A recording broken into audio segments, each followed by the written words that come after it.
May aga sa ako mga friends dira, mga listeners. Today is Monday, September. Isa ka masubo nga balita nga akon nga na kita sa akon nga Facebook nga isa naman ka suod nga biyana akon ang nagtaliwan. So ara sa subong sa St. Peter diri sa Alihis. Supposed to be kagabi ato kami to nag-visit. Tungod gintawagan ako sa iyang parente, first cousin nga mag-meet kami dito. Galing ti mo na hindi gid possible, so karon nga adlaw bisita kami dito sa iya. Ini nga friend ako siguro mga less than a month ago, taga Mansilingan na siya. So sa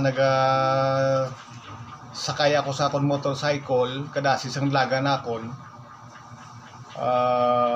May tawo nga nalabyan akon nga nag-wave sa akon nga do as if may aragid sa gusto ihambal.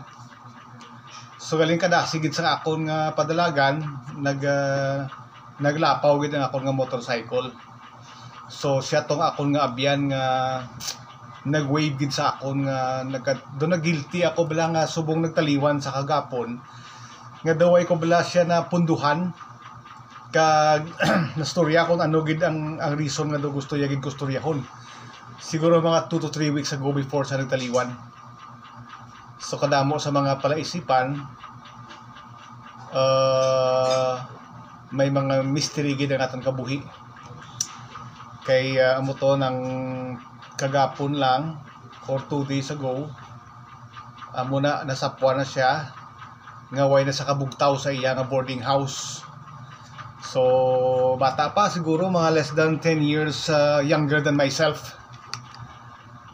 So amo na bala mga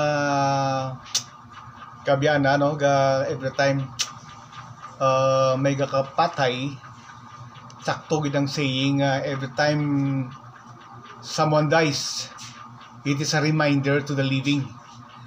So kita, normal as we are sa matag adlaw naton nga buluhaton sa aton nga pangabuhi,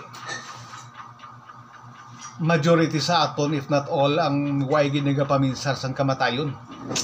So do way gid blaga kadto sa may naton nga, although kabalo kita subconsciously nga may kamatayon, but consciously way naton permi gid na paminsar. Kay duna sa aton nga paminsar sang life everlasting, bisan sa Bible ara na nga sa isa ka verse dira nagsiling nga he has even put eternity on their minds. So ginbutang sang Dios ang wala katapusan or eternity sa aton panguna-una, meaning nga aton nga mind gin condition sang Dios nga consciously magapaminsar kita sang wala katapusan nga pirmi lang tabuhi. Amo na siya. So sakto gid nga every time may ara gakapatay, it is a reminder to the living. So amo na bala nga ang kabuhi hindi gid permanente sa ining imperfect nga kalibutan. That's why nga we have to amo na bala gambal, eskwela ka, kita ka obra, acquire ka kwarta para sa imo futuro. Pero tuod na gid nato nga futuro amo ning lungon actually. Amo ning tutuod nato nga future nga isulod kita tanan sa box.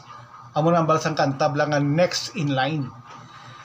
Kung dito pa sa isa ka sementeryo dito sa Pututan sa may Panay, sa may Iloilo, may nakabutang sa ila nga sementeryo dako nga wording siling, kami subong, buwas kamo naman.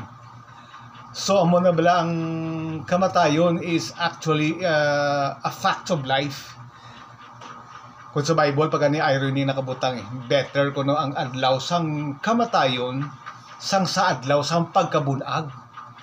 So sige lang sa isa ko ka video italakayo naton ang ang meaning sina nga mas mayo pa kunong adlaw sang kamatayon sang sa adlaw sang pagkabunag.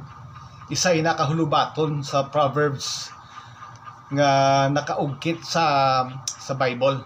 Kaya of course ako isa man ko sa isa ka individual nga nagapati nga matuod gid ang Bible. Although damo sang naga-scrutinize, naga-criticize ang Bible, but at the end of the day, personal no, why sila gapati sa Bible? Why gapati Diyos? Okay, given why sila gapati sa Diyos, kay why nila makita? Kag para sa ila ko no, ang Diyos wala gay exist kay tungod sa mga problems nila nga encounter. Nga diin ko no yang Diyos, dogin pabayaan na sila. So mo nang ilang human reasoning nga why gapati sa Bible, why gapati sa Diyos. So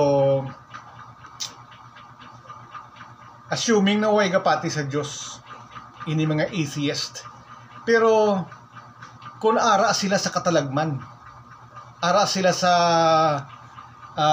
git-git ng kamatayon, assuming sila lang isa, wala sang ibang nga tao sa palibot, either ara sila sa babaw sang bukid, sa dalom sang duta, sa dalom sang ocean, or sa bulan.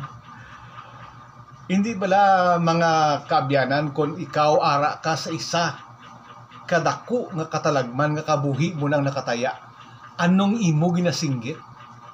Hindi bala gasinggit kita ano? Isa lang ka word, tabang.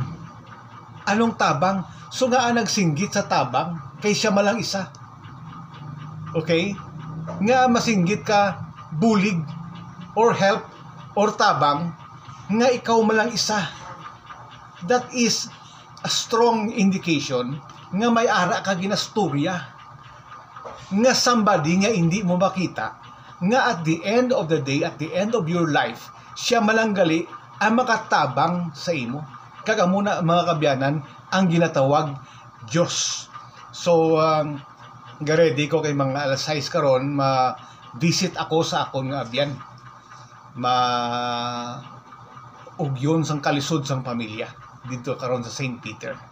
So bye-bye for now.